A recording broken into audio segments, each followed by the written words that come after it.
It has been 1 year to the day since President Obama signed Obamacare into law, generating passionate debate and a full-on Republican push to repeal it. Small business owners across the country are already feeling the impact of the controversial law. And joining me now, former Congressman and Heritage Foundation Distinguished Fellow Ernest Istook. Good to have you with us. And Scott Womack, President of Womack Restaurants.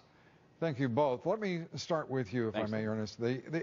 You revealed to the American public $105 billion in appropriations contained within the Obamacare legislation. That took almost a year from the time it was actually passed into law. The American people are shocked. I mean, your former colleagues in Congress were shocked to find it there. Yeah, when you've got a 2,700-page haystack, you can hide a lot of needles inside of there, and so a lot of this was spent in plain sight. I'm less concerned about the $82 billion that will automatically be spent over the next 8 years, and more concerned about the $26 billion that is being spent right now by the Obama administration, which the Congress so far has done nothing to try to pull back and delay any of that. You're talking about a law that, you know, I believe is unconstitutional, as many people do, and still we're spending $26 billion right now. So they first ought to focus on rescinding as much as possible of that $26 billion and then attack the rest of it. Do you have a sign that they're going to do that? Unfortunately, there's a lot of games being played on Capitol Hill. It's tough can't lifting. Imagine that.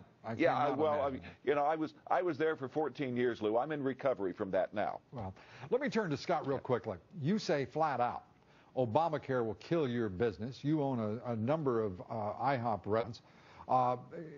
Give us a sense of what will drive you out of business, the cost structure, and what will happen. Well, it's just an absolute disaster for us. I mean, the bottom line is that to ensure one employee is going to be anywhere from $7,000 to $10,000, there's no way that the restaurant industry can support that. We're looking at paying the penalties. The penalties are $2,000. We have to pay. They're not tax deductible, so we have to pay the income tax on that money as well. So you're looking at $2,800 per employee, and our industry on average only makes $3,000 per employee. So that margin, is that, I mean, with those margins, it hardly makes sense to expand your business, right? Well, absolutely, yeah. We're coming up on a deadline here very shortly where we're going to have to ask the question, you know, can we expand? And we're quite frankly concerned that, you know, credit markets for restaurants will freeze up when they start to understand this, and it's just a huge mess. You're talking about your margins dropping by down to just about 10%, just about not zero. even 10% of what they were. Right. And of course, per employee you know, basis.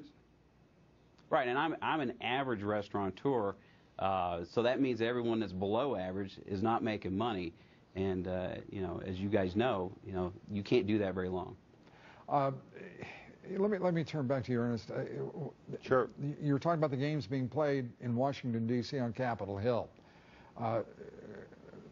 Folks like Scott Womack don't appreciate, I haven't asked him straight out, but I will, can't appreciate too much with his livelihood on the line and his investments, his capital, his labor, and that of all of his employees in that business being on the line while Congress plays games here.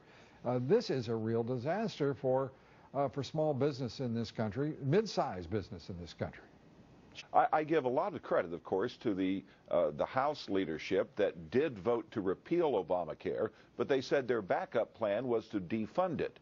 And they're not going after the current funding, and you've got to do that in a way that is attached to must-pass legislation to give you leverage to accomplish that. And that is not happening. We hear all sorts of different excuses. No. So Plan A, repealing Obamacare, okay, it didn't work. We didn't expect it to. But Plan B requires a lot of effort to defund it, and they're not being as aggressive as I certainly would like to see them be. Remember, President Obama claimed that the typical American family was going to save $2,500 a year on their insurance costs. Well, actually, insurance costs have continued to go up. Right. I don't think you can find anybody that's saving $2,500 a year on their insurance.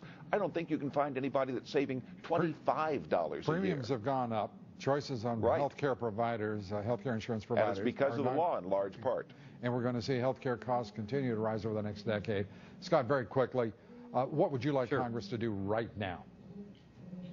Well, they've either got to repeal this law or they've got to carve something out for the businesses that they already knew could not pay this bill. I just don't see how in the world that they can have a mandate like this put on a business knowing that they can't actually pay for it. Well, let's not forget that law is unconstitutional according to at least the ruling of one federal court judge, actually two. Gentlemen, thank you very much for being with us. Thank you, Lou. We appreciate you taking the time.